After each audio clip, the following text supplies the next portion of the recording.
इस हालत ना ट्रैक्टर कोई भी इस कीमत ते नहीं लभदा। ठीक है, कीमत भी मुनासिब है ते गड्डी भी सोहनी है। इब्तिदा से पहले हर इंतहा के बाद नाम नबी बुलंद है, नाम खुदा के बाद। बिस्मिल्लाह रहमान रहीम। अस्सलाम वालेकुम। की हाल चाल है? उम्मीद है ठीक ठाक फिट फाट राजी खुश हो। मैं थोड़ा अपना बिरा काशिफ वाटा, ਤੁਸੀਂ ਮੈਨੂੰ ਪਾ ਮੇਰੇ YouTube ਦੇ ਚੈਨਲ KWP ਵਲੌਗ ਤੋਂ। ਅੱਜ ਦੀ ਵੀਡੀਓ ਫੋਰਡ 3600 ਦੀ ਹੈ। 3600 ਦਾ ਮੁਕੰਮਲ ਤੁਹਾਨੂੰ ਅਸੀਂ ਰਿਵਿਊ ਕਰਾਂਗੇ।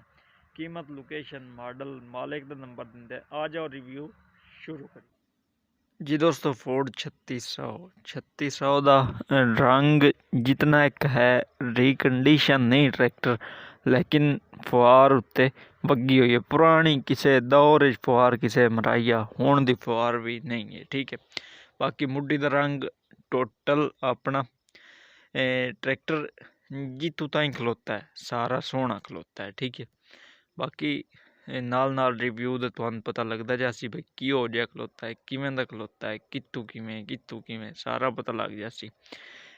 ट्रैक्टर दे टायर बेदाग ते चंगे टायर खलोते हैं, एडे नॉर्मल भी नहीं, मतलब कि जैक वाली ट्राली दे हक दे हैंड टायर। ते गन्ना इन्ना 3600 लैके की जाना है, तो तुहानू आप ही पता, निक्की गड्डी है, इसकी गन्ना लैके जाना है। बाकी ट्रैक्टर दी ट्यूबां बिल्कुल ओरिजिनल खलोतियां हैं ते हुक भी ट्रैक्टर नूं बहुत कमाल दी लगी हुई है। सपोर्टां मुड़ू नवें तरीके दी आईयां होईयां ने। सरिया लगा हुआ इन्हें साइड ते, सपोर्टां मतलब कि हबदू हिदू जेड़ा ना ट्रैक्टर कुंजिया पे दिसींदा है। ठीक है यार, सीट भी लगी हुई सू, बंपर भी लगा हुआ सू, हुक भी लगी हुई सू, मतलब कि एक्स्ट्रा समान सारा मुकम्मल है। रिम्मा दा रंग अपना है, लेकिन अगे तुहानू आख्या फुआर वगी हुई है उत्ते, बाद चू फुआर वगी हुई है, रंग दोबारा नहीं होए। ठीक है, बाकी ट्रैक्टर के जेडे अगले टायर हैं वो भी एडे बैड नहीं खलोते हैं। रेहड़ियां वाले अगले टायर हैं, लेकिन इतने नॉर्मल नहीं, चंगे बल्ले टायर खलोते हैं अगले भी। बाकी बुलाक की कंडीशन तुसीं अपनी अखी नाल पवेंदे हो, काफ़ी साफ पे दिसींदा है। एक फिल्टर वाला ट्रैक्टर है, नाल है प्रेशर कान, प्रेशर सिस्टम वगैरह लगे हुए ने सारे पैप शैप। ठीक है, तो बाकी ट्रैक्टर का हाइड्रोलिक टापा जोड़ा है वो 3600 का हाइड्रोलिक टापा अपना काफ़ी हद तक महंगा लभदा ही ने। वो 3600 का अपना हाइड्रोलिक टापा ही लगा हुआ है। ठीक है, नाल हुण तुहानू दसीए जी। हाँ, बाकी तकरीबन गल्लां इस साइड लूँ मी कंप्लीट हो गई। बैटरी है ट्रैक्टर सलफ स्टार्ट है। ठीक है, बंपर लगा हुआ है, रेडिएटर की कंडीशन बिल्कुल साफ सुथरा रेडिएटर है, मतलब कि एक गट्टा मिट्टा ये बंद रेडिएटर नहीं। अगला टायर एक होर है, दूआ होर है। हुण आ जाओ तुहानू कीमत, लोकेशन, मॉडल, मालिक का नंबर देवां, वो भी मैं खुद आके आओ मेरे नाल। तुसीं सारा 3600 तुसीं अगे वेख ले।